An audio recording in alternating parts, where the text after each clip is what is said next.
आप सबके अंतस्थल में विराजित प्रभु श्री राम से मेरा शत शत नमन। आज हम लोग बात करेंगे कि हम किस प्रकार स्वस्थ रह सकते हैं। आज की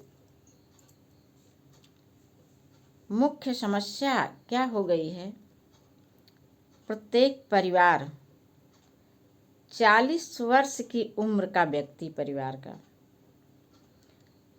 वो 40 से 45 वर्ष की अवस्था पहुंचते पहुंचते किसी न किसी गंभीर रोग का शिकार हो जाता है। वो चाहे घुटने का दर्द हो, कमर का दर्द हो, कंधे का दर्द हो, एड़ी का दर्द हो, लीवर की दिक्कत हो, फेफड़े में हो, किडनी में हो, कहीं न कहीं कोई बड़ी सी दिक्कत हो जाती है जिससे पूरी पूरी दिनचर्या बाधित हो जाती है। हम कुछ भी कार्य नहीं कर पाते हैं। करते क्या हैं, बस ऐसे जीवन जीने भर का कार्य कर पाते हैं। और सबसे बड़ी बात यह है कि इसमें हम मान लेते हैं, संतोष भी कर लेते हैं कि अरे वो तो फला व्यक्ति को भी ऐसा ही है, उनकी उम्र तो हमसे भी बड़ी कम है, फिर भी वे बेचारे इतनी गंभीर बीमारी को झेल रहे हैं। जब ऐसा मान लेते हैं तो मुझे अपनी बीमारी कम लगने लग जाती है।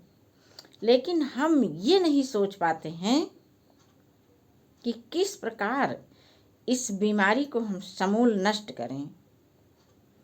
इसके लिए आखिर एक बात तो हम सब के दिमाग में आनी चाहिए कि जिस प्रकार कोई भी ताला बिना चाबी के नहीं होता है, कोई भी समस्या बिना समाधान के नहीं होती है,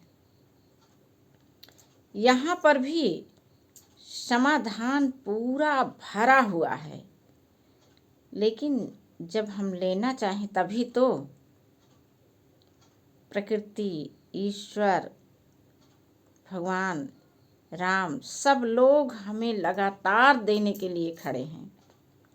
लेकिन हम तो मस्त हैं अपने परिवेश में, अपने पर्यावरण में।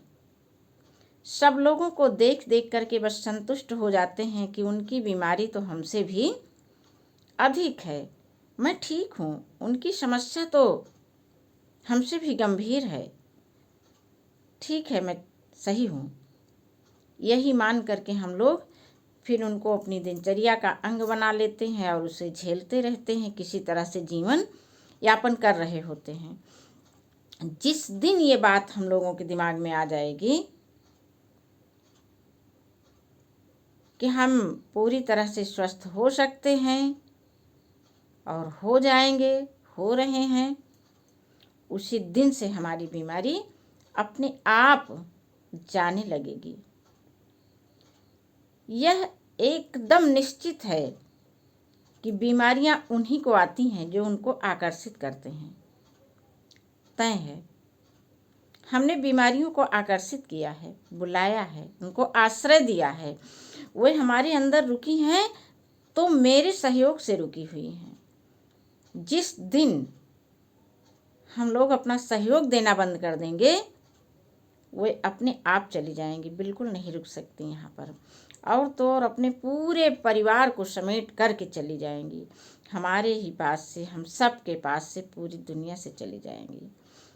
लेकिन हम तो एक सीमाओं में बंध गए हैं कि ये सब तो होगा ही होगा, ऐसा हो रहा है, ये ठीक है, इसको कोई रोक नहीं सकता है। नहीं, यहाँ सब कुछ होता है। आप एक बार सोच करके तो देखिए।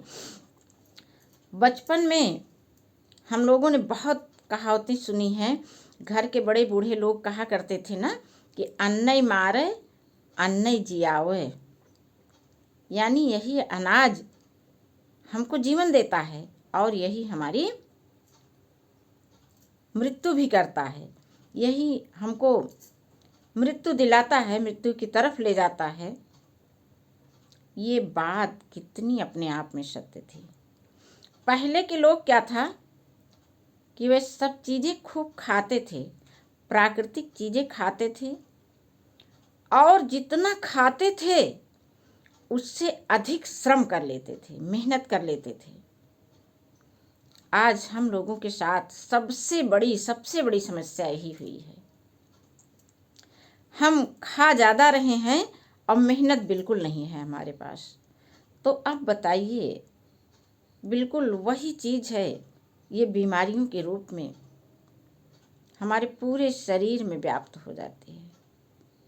पहला कारण कि मैंने मान लिया है कि ऐसा होगा ही, बीमारियां तो आएंगी ही। दूसरा कारण कि हम लोग अधिक से अधिक खा रहे हैं और श्रम बिल्कुल नहीं कर रहे हैं। जितना खाएं उतना श्रम भी कर लें, निश्चित रूप से ये सभी बीमारियों को भगाने का एक बहुत बड़ा अस्त्र सिद्ध होगा। बीमारियां हमारे पास हमारी इच्छा अनुसार रुकी हुई हैं। हमने उनको स्वीकार कर लिया है उनके साथ जीने के लिए। ज़्यादा से ज़्यादा बस उनसे भयभीत हो जाते हैं, डर जाते हैं। हमारे मन में ये नहीं, निर्भीकता नहीं आती है कि ये जिस तरह आई है वैसे ही ये बीमारी जा भी सकती है। जिस दिन यह वाला विचार आ जाएगा उस दिन निश्चित रूप से ये बीमारी चली जाएगी। विचार आएगा कहाँ से, कैसे?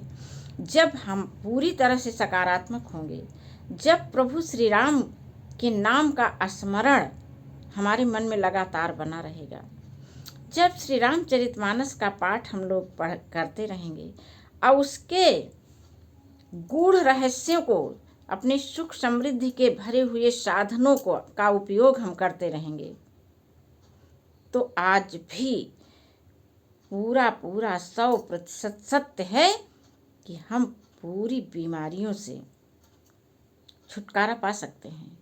आइए एक बार अपने इस सीमा को तोड़ें कि ये बीमारियां होंगी ही होंगी। नहीं, ये बीमारियां जैसे आई हैं, जैसे आती हैं, ये वैसे ही चली भी जाएंगी। एक बार इसके बारे में हम सभी सोच करके तो देखें। चलिए इस नए साल में हम सभी सबसे बड़ा संकल्प करते हैं कि इस वर्ष हम सब पूरी तरह से स्वस्थ ही रहेंगे और हम औरों के लिए एक आदर्श और एक मिसाल बनने जा रहे हैं कि जब लोग हमको देखेंगे कि उनका तो ठीक हो गया, मेरा भी ठीक हो जाएगा। ऐसा हम सभी को करना है और ये हम सबके साथ में हो सकता है। बस यही निश्चित कर लीजिए कि हर समस्या का समाधान है, हर ताले की चाबी है, हर रोग का उपचार है, वह भी हमारी अंतरात्मा में, हमारी अंतस्थल में प्रभु श्री राम जो बसे हुए हैं, उनका ही नाम हम लेते रहेंगे, निश्चित रूप से स्वस्थ हो जाएंगे। तो जय श्री राम जी की।